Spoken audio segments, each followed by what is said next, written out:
Pessoal, tudo bem? Mais uma vez espero que esteja tudo bem com vocês, né? Sou a tutora Milena. Agora juntos nós vamos resolver o exercício número 5, letra A. O que ele quer nesse número 5, né? O exercício pede para a gente calcular os vetores velocidade e aceleração em qualquer instante t. E depois, o que é para a gente fazer? Determinar o módulo dos seus vetores, né? No instante que ele deu. Por exemplo, aqui, a gente tem esse vetor R, que é 2 cosseno t no vetor i, 5 seno t no vetor j e 3 no vetor k, né? Então, o vetor r, a função vetor r, né? Essa função vetorial, desculpa. A função vetorial r, ela é dada por esses 3 vetores aqui. Tá, e o t que a gente tem é um instante π sobre 4. Beleza, vamos lá. Para a gente calcular a velocidade e a aceleração, nós precisamos lembrar que a velocidade, né, o vetor velocidade, ele é a derivada do vetor função, da função que ele deu, né? Derivada dessa função vetorial. Já a aceleração, ela vai ser a derivada da função vetorial que representa a velocidade. Beleza, então, basicamente a gente tem que fazer o quê? A derivada de primeira ordem e a derivada de segunda ordem dessa função r, né? Vamos calcular primeiro a velocidade. Olha, o que era a função que nós tínhamos, né? Era essa daqui, que eu vou pôr aqui em cima para vocês verem que fica mais fácil. Então, vamos lá. A função velocidade que nós tínhamos, a função vetorial que nós tínhamos era essa função r. Agora, a gente quer achar a função velocidade. Para isso, o que a gente precisa fazer? A derivada daqui de cima, né? Então, ó, derivada de 2 cosseno. O 2 é constante, derivada de cosseno. Aí, um detalhe, né? A constante, quando ela tá multiplicada, você pode simplesmente repetir ela, tá bom?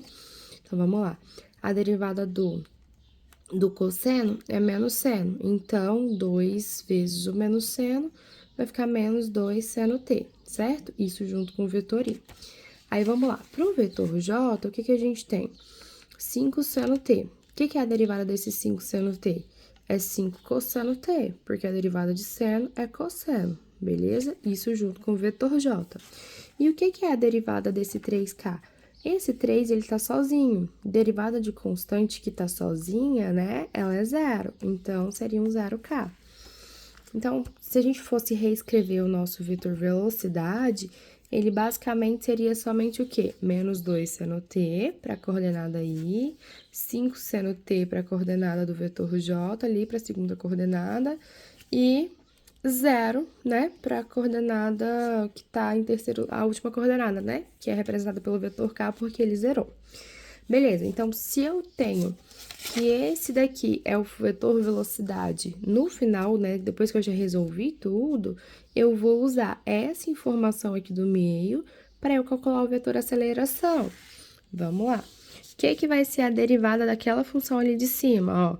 Derivada de seno. Eu tenho menos 2 repetindo, né? Posso só repetir eles aqui. Repetindo não, menos 2 acompanhando, então eu posso só repetir eles aqui. Aí, vamos lá, derivada do seno. Cosseno. Isso com o vetor i. Aí, aqui a derivada do cosseno, menos seno, porque o 5 eu já repeti ele, né? Isso vezes o vetor j. Como ali eu já não tinha o vetor k, ele era zero, derivada de zero, porque o zero é uma constante e é zero também, né? Então, aqui seria zero. Vamos lá, então, só reorganizando, né? Eu tenho menos 2 cosseno t junto com o vetor i, menos, porque aqui mais e menos dá menos, 5 seno t junto com o vetor j, né? E isso é o nosso vetor aceleração. Então, se a gente fosse reescrever o vetor aceleração, ele era menos 2 cosseno t, menos 5 seno t e 0 para nossa última coordenada. E assim, né, basicamente, essa daqui é a nossa primeira parte do exercício, né? A primeira parte que ele pediu foi calcular esses dois vetores, né, velocidade e aceleração.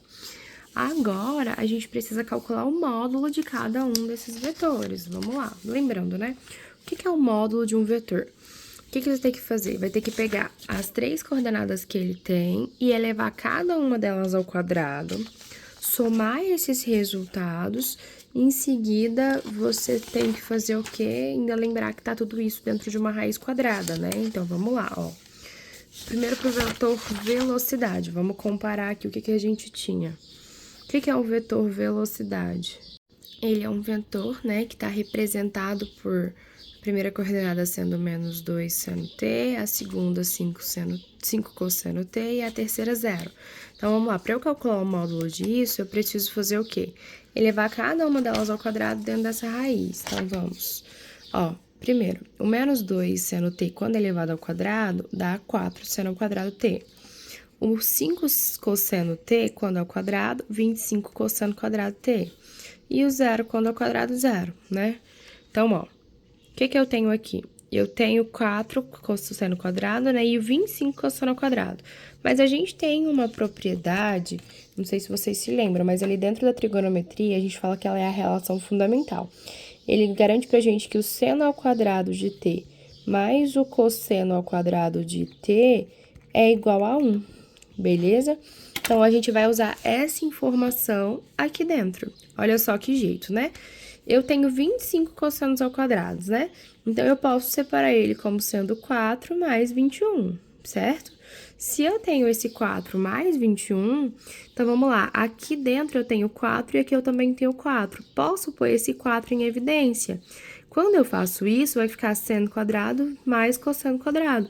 E lá pela trigonometria na relação fundamental, eu sei que isso vale 1. Olha que legal. Então, vai ficar 4 vezes 1, 4, né? 4 mais os 21 cosseno quadrado que sobrou. Tá, só que ele não quer ela só, né, nesse tempo t geral. Ele quer que a gente substitua π sobre 4 pra gente calcular o módulo. Então, vamos lá. Π sobre 4. Eu sei que π sobre 4 é 45 graus. Lá na tabelinha que a gente tem dos ângulos notáveis, né? Dentro da trigonometria ainda, eu sei que o cosseno de 45 é raiz de 2 sobre 2. Então, vamos lá. Eu, na verdade, vou ter que fazer o quê? 4 mais 21 vezes essa raiz de 2 sobre 2 ao quadrado. Tá, então, o que vai dar raiz de 2 ao quadrado? Dá 2. O que dá esse 2 ao quadrado? Dá 4. Aí vai ficar o quê? 21 vezes 2 quartos. 21 vezes 2, 42.